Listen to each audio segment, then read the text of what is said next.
भवन्तु सुखिनः सर्वे सन्तु निरामयाः सर्वे भद्राणि पश्यन्तु मा कश्चित् दुःखभाग् भवेत्। ओम नमस्कार मित्रों, आप सबका फिर से स्वागत है मेरे चैनल साइंटिफिक योगी सुनील में। तो आज हम बात करेंगे एक शरीर के बहुत ही इंपॉर्टेंट ऑर्गन के बारे में जिसका नाम है लीवर। ठीक है, जिसको यकृत भी बोला जाता है। तो जो लीवर के रोग हैं आजकल बढ़ते जा रहे हैं बहुत सारे, क्योंकि हमारा जो खान पान है, हमारा जो लाइफस्टाइल है वो बहुत ही खराब हो चुका है।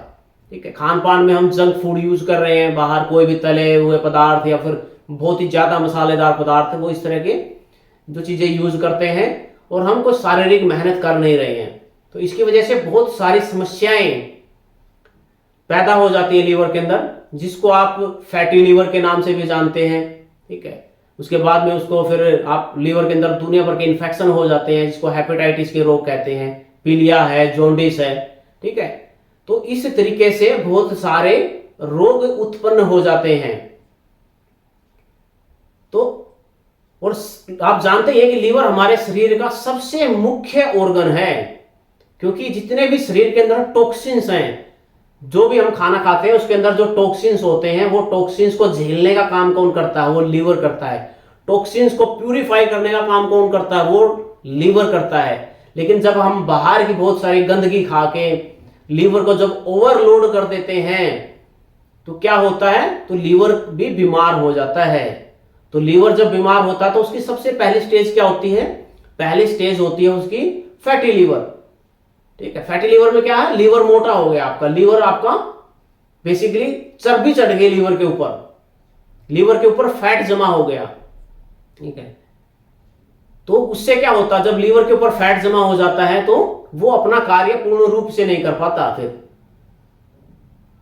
वो जो टॉक्सिन्स है उसको निकालने का कार्य पूर्ण रूप से नहीं कर पाता। वो टॉक्सिन्स फिर ब्लड के अंदर घुलने शुरू हो जाते हैं और ब्लड के अंदर घुल के फिर वो रोगों को पैदा करना शुरू कर देते हैं। तो इसीलिए जो लीवर जो है वो बहुत ही महत्वपूर्ण अंग है, और यही एक ऐसा अंग है पूरी बॉडी के अंदर जो अपने आप को रीजेनरेट कर सकता है। अगर मान लो ये बीमार हो जाए तो ये अपने आप को ठीक भी कर सकता है, बस उसको थोड़ा सा समय देना होता है और सही तरीके से जो योग है वो करना होता है। ठीक है, तो लीवर के रोगों से, लीवर के रोग जैसा कि मैंने बताया कि पहले फैटी लीवर से शुरुआत होती है, फिर उसको बढ़ते हुए ग्रेड 2 जब हो जाता तो लीवर ऑफ सिरोसिस जिसको बोलते हैं, जो लीवर जो है बेचारा वो उसको एक तरह से वो जंग लगना शुरू हो जाता है लीवर के ऊपर। उसके बाद में वो धीरे धीरे अगर वहां भी क्योर न किया जाए तो फिर लीवर कैंसर तक भी चली जाती है चीजें। तो इन चीजों को ठीक करने के लिए, ताकि आप पहली स्टेज पे जब आपका लीवर फैटी होना शुरू हो गया है तो आपको उसी स्टेज पे उसको रोक देना है, उसी स्टेज पे उसको आपको क्योर कर लेना। वो बहुत ही आसानी से क्योर हो जाता है। ठीक है, आपको कुछ नहीं करना, आपको अपने लाइफस्टाइल को चेंज करना है, खाना पीना ठीक करना है अपना, तली भुनी चीजें, बाहर का जो जंक फूड है वो आपको बंद कर देना है, घर का बना हुआ उत्तम और हेल्थी खाना ही खाएं। ठीक है, कच्ची सब्जियां खाएं। इससे आपका लीवर जो है अपने आप को डिटॉक्स करना शुरू कर देता है। फिर लीवर जब अपने आप को डिटॉक्स करता है तो फिर वो अपने आप को ठीक करना शुरू कर देता है, और उसमें कारगर होते हैं कुछ योगासन और प्राणायाम उसके साथ में। तो जान लेते हैं कि कौन कौन से आसन है, कौन कौन से प्राणायाम है जो लीवर को डिटॉक्स करने में, लीवर को ठीक करने में कारगर सिद्ध होते हैं, उसकी मदद करते हैं। तो चलिए जान लेते हैं कौन कौन है। तो लीवर को ठीक करने के लिए कौन कौन से आसन कारगर सिद्ध होते हैं? लीवर आपको पता है कि हमारा कहां पे है? यहां पे राइट साइड में ये वाला जो पोर्शन है, तो ये लीवर का एरिया है। ठीक है, तो आपको क्या करना है? आपको लीवर को स्ट्रेच करना है, लीवर की मांसपेशियों को स्ट्रेच करना है ताकि वो अपने आप को स्ट्रेच करे, लीवर की एक्सरसाइज हो। अब बॉडी के अंदर फैट जम जाता है तो क्या करते हो? जिस भी अंग के अंदर फैट जम जाता है तो उसको आप उसको एक्सरसाइज करते हो, उसकी मसल्स को मजबूत बनाते हो, जिससे क्या वो फैट जो है बर्न होके वो अपनी नॉर्मल शेप में आ जाता है। तो इसी तरीके से आपको लीवर के साथ करना है। ठीक है, तो लीवर का ये वाला जो पोर्शन है, ठीक है, इसके ऊपर स्ट्रेचिंग होनी चाहिए। तो इसको स्ट्रेच करने के लिए क्या है? इसको स्ट्रेच करने के लिए सबसे पहला आसन जो है, बहुत ही उपयोगी आसन है, वो है भुजंगासन। ठीक है, भुजंगासन कैसे करना है आपको? भुजंगासन में आपको उल्टा लेट जाना है। उसके बाद में हाथों को आपको यहाँ पे चेस्ट के पास में रहते हैं हाथ, ठीक है। और उसके बाद सांस भरते हुए ऊपर उठना है इस तरीके से।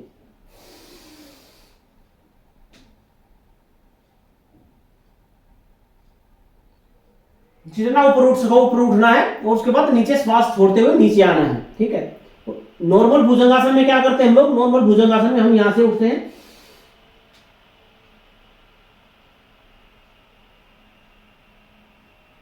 और फिर नीचे जाते हैं। तो ये भी करना है आपको, और इसके साथ में दूसरा आपको थोड़ा सा और उठना है, बीच में थोड़ा और उठना है इस तरीके से,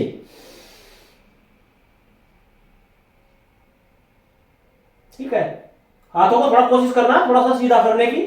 इससे क्या, यहाँ पे ये वाली जो मसल्स है इसके ऊपर जोर आएगा, लीवर के ऊपर जोर आएगा आपका, ठीक है। तो ये करना है आपको।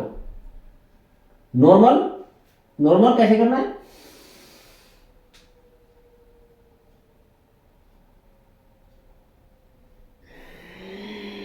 श्वास छोड़ते हुए नीचे आना है, ठीक है। जितनी देर तक आप ऊपर रह सको ऊपर रहो, और ऊपर रहने की कंडीशन आपको ज्यादा देर तक ऊपर रखना है तो फिर आप ऊपर ही आराम आराम से श्वास लेते रहो, फिर आपको धीरे धीरे नीचे आना है, ठीक है। जितना ज्यादा इसके ऊपर खिंचाव पड़ेगा उतना ही लीवर आपका जो है वो जल्दी से जल्दी डिटॉक्स होगा, ठीक है। तो ये था जो भुजंगासन है, बहुत ही उत्तम आसन है इसके लिए। उसके बाद में दूसरा आसन है, भुजंगासन करने के बाद में आपको क्या करना है, उसके बाद में आपको शशकासन करना है। शशकासन में क्या करना है, आपको वज्रासन की स्थिति में बैठ जाना है और अपने आप को आगे की तरफ करना है पूरा इस तरीके से।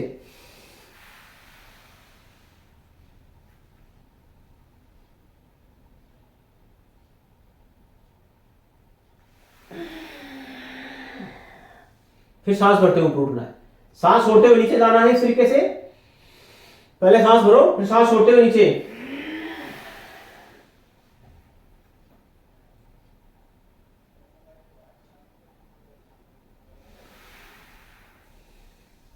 फिर सांस भरते हुए ऊपर की तरफ आना है, ठीक है। तो ये आसन जो है ये एक तरह से जो आपने भुजंगासन किया उसका काउंटर है, ठीक है। उससे थोड़ा सा आपको बैलेंस करने में हेल्प मिलती है, ठीक है। उसके बाद जो दूसरा आसन है वो है आपका, ठीक है, पश्चिमोत्तानासन, ठीक है। पश्चिमोत्तानासन में क्या करना है, आपको ऐसे बैठ जाना है, ठीक है। और आपको श्वास भरना है पहले, और फिर श्वास छोड़ते हुए आगे की तरफ मुड़ना है। कोशिश करना है कि आप अपने सिर को नीचे लगा सको, घुटनों के ऊपर लगा सको। जितना ज्यादा आप आगे बैंड हो सको उतना बैंड करना है आपको। यहां से पकड़ लेना है, ठीक है, ये वाले पोर्शन को, और जितना आप बैंड हो सको नीचे की तरफ, सांस छोड़ते हुए नीचे जाना है।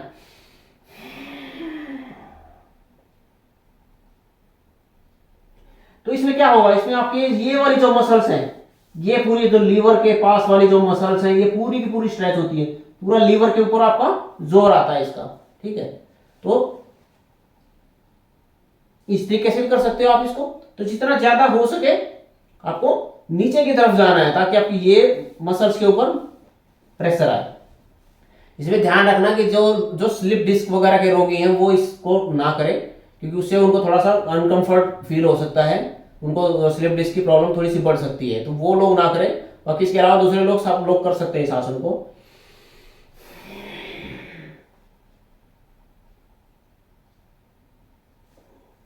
इस तरीके से, ठीक है। तो ये था पश्चिमोत्तानासन जो काफी उपयोगी है। ये पेट के और भी दूसरे भी रोगों के लिए, ये सारे ऑर्गन्स को ही ठीक करता है। ये आसन इतना बढ़िया आसन है, पेट के जितने भी रोग हैं सभी रोगों को ये ठीक करने में मदद करता है, ठीक है।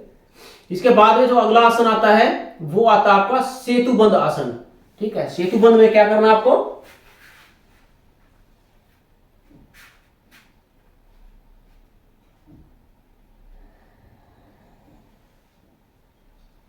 सांस भरते हुए ऊपर उठना है। चाहो तो अपने हाथों को यहाँ पे सपोर्ट दे सकते हो जितना, क्योंकि इससे आपको मदद मिलती है अपने ये वाले पोर्शन को पूरा उठाने में, ठीक है।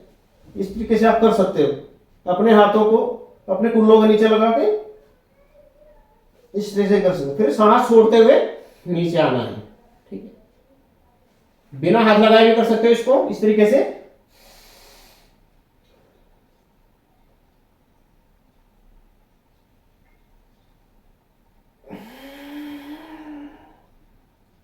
इस तरीके से, ठीक है। तो हर एक आसन को कम से कम 5 से 10 बार तो जरूर करें, ठीक है। इसके बाद में जो दूसरा आसन है वो आता है आपका धनुरासन, ठीक है। धनुरासन कैसे करना आपको? धनुरासन में आपको इस तरीके से लेट जाना है, दोनों पैरों को मोड़ के इनको पकड़ लेना है और आगे से उठना है और पीछे से भी उठना है, ठीक है, जितना ज्यादा हो सके। इस तरीके से सांस भरते हुए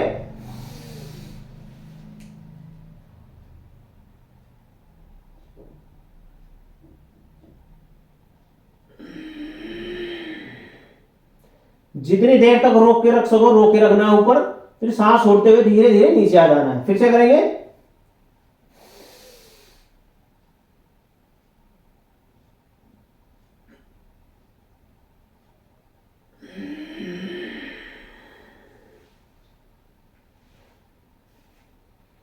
ठीक है, तो ये हो गया आपका धनुरासन, ठीक है। और इसमें ध्यान रखें, हर एक आसन करने के बाद जब भी आप हर आसन करते हैं, आप मान लो आपने धनुरासन 2 बार किया, 2 बार करने के बाद में थोड़ा सा रिलैक्स, थोड़ा शवासन जरूर कर ले, शवासन की स्थिति में इस तरीके से, ठीक है। अगर आप उल्टे लेटे हो तो उल्टे, और सीधे लेटे हुए तो सीधे की अवस्था में शवासन करें, ठीक है। इसके बाद जो अगला आसन आता है वो है आपका शलभासन। शलभासन में क्या करना आपको? आपके हाथों को आगे कर लेना है ऐसे, पैरों को ऐसे पूरा पीछे, ठीक है। और इसमें आगे से आपको उठना है, आगे से और सीधा होते सीधी कंडीशन में आपको आगे से भी और पीछे से दोनों से उठना है।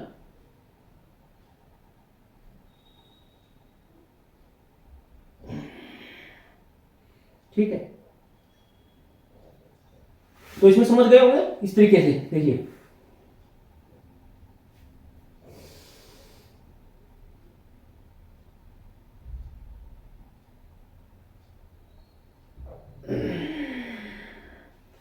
तो इसमें आपका बहुत ज्यादा जोर पड़ेगा ये वाले पोर्शन के ऊपर, आपको बीच वाला पोर्शन टिका के रखना है, आगे से और पीछे से जितना उठ सको, सीधे हाथों को सीधा करके बिल्कुल स्ट्रेट करके, पैरों को स्ट्रेट करके, मिला करके आपको दोनों तरफ से उठाना है, आगे से भी और पीछे से भी, ठीक है।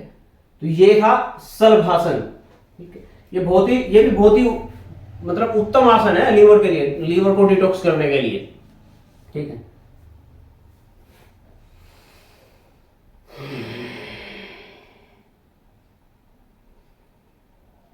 इसके बाद में जो दूसरा आसन है वो है आपका अर्ध मत्स्येंद्रासन, ठीक है। अर्ध मत्स्येंद्रासन में क्या करना आपको? जो दायां पैर है उसको यहां पे लगा लेना है, बाएं पैर की जंघा के साथ में, और फिर बाएं पैर को दाएं पैर के साइड में, ये वाला हाथ जो है ये आपका पीछे, और जितना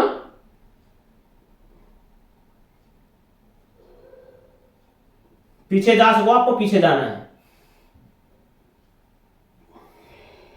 फिर सांस छोड़ते हुए आगे की तरफ आना है, फिर दूसरे साइड से, फिर ये पैर इधर, ये पैर इसके साइड में, ये हाथ पीछे और ये इधर, और श्वास भरते हुए पीछे मुड़ना है।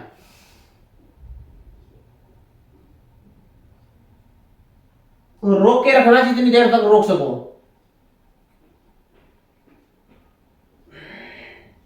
और फिर श्वास छोड़ते हुए आगे की तरफ आना है, ठीक है।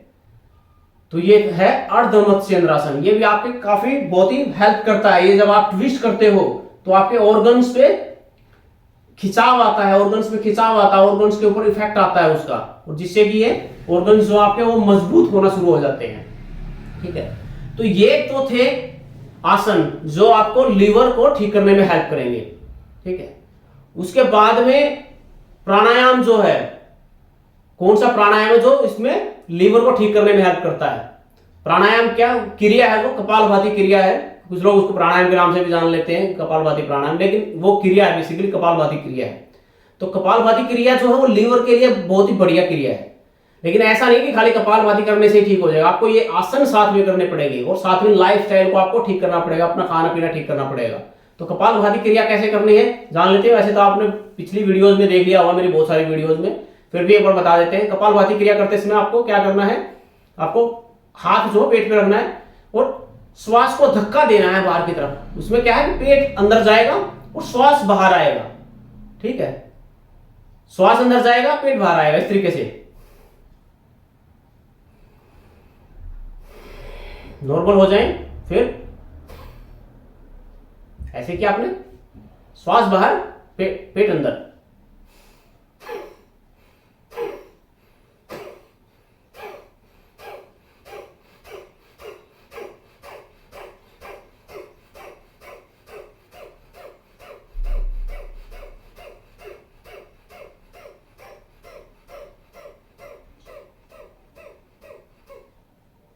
तो इस तरीके से आपको कम से कम 5 से 10 मिनट तक करना है, ज्यादा नहीं करना है। कि ऐसा नहीं इसको 10 मिनट काफी है, इसको इस क्रिया के लिए, कपालभाति क्रिया के लिए 10 मिनट काफी है। 10 मिनट से ज्यादा में कई बार नुकसान भी कर देता है, तो 10 मिनट करें, ठीक है। धीरे धीरे सर्दी के मौसम में आप इसको ज्यादा भी कर सकते हैं, 15 मिनट भी कर सकते हैं सर्दी के मौसम में, लेकिन गर्मी के मौसम में इसको थोड़ा सा कम करें, क्योंकि इससे गर्मी ज्यादा उत्पन्न होती है, बॉडी के अंदर बहुत ज्यादा गर्मी उत्पन्न हो जाती है इससे, ठीक। तो ये क्रिया जो है, ये कपालभाति क्रिया, ये आपके जो लीवर के साथ में और भी जितने भी ऑर्गन हैं, आपकी आंतें हैं आपके, या फिर आपका पेट है, स्टोमच है, या फिर आपके जो भी जो ये यूरिनरी वाला जो एरिया है, जितना भी किडनी विडनी वाला एरिया, सब के लिए बहुत ही उपयोगी है प्राणायाम। ये क्रिया जो है, ये कपालभाति क्रिया, ठीक है। तो इसको अवश्य करें। तो उम्मीद है कि आपको ये जो आसन और जो क्रियाएं जो हमने बताई वो आपको अच्छे से समझ में आ गई होंगी कि कैसे करना है। तो आप लोग अवश्य करें इसको, सुबह शाम अभ्यास करें, सुबह शाम कम से कम आधा घंटा तो अपने शरीर को अवश्य दें, ठीक है। उसमें से 15 मिनट आसन और 15 मिनट प्राणायाम कर लोगे तो भी बहुत है, और इस तरीके से करोगे तो मैं पक्की गारंटी के साथ कहता हूं कि आपका जो लीवर है, 2 महीने के अंदर आपको जो फैटी लीवर की समस्या वो बिल्कुल खत्म हो जाएगी, आपकी जो रिपोर्ट्स है वो नॉर्मल आ जाएंगी। ये बिल्कुल दावे के साथ है, ये आजमाई हुई चीजें हैं सारी की सारी, बहुत सारे लोगों पे उपयोग की हुई चीजें हैं। तो आप इस योग की जो परंपरा है इसको आगे बढ़ाएं, इसको लोगों तक फैलाएं, जनमानस तक, ताकि सभी लोग स्वस्थ रहें। जो आजकल इतनी दवाइयां खानी पड़ रही हैं लोगों को लीवर को ठीक करने के लिए, लीवर में लोगों को रोग हो रहे हैं, लोग परेशान है लीवर की बीमारियों से, तो उसको ठीक करने में ये काफी कारगर सिद्ध होंगे, पक्का ठीक कर देंगे। क्योंकि योग ऐसा कोई रोग नहीं है जो योग से ठीक नहीं हो सकता। तो इसी के साथ आपसे विदा लेता हूं, नमस्कार।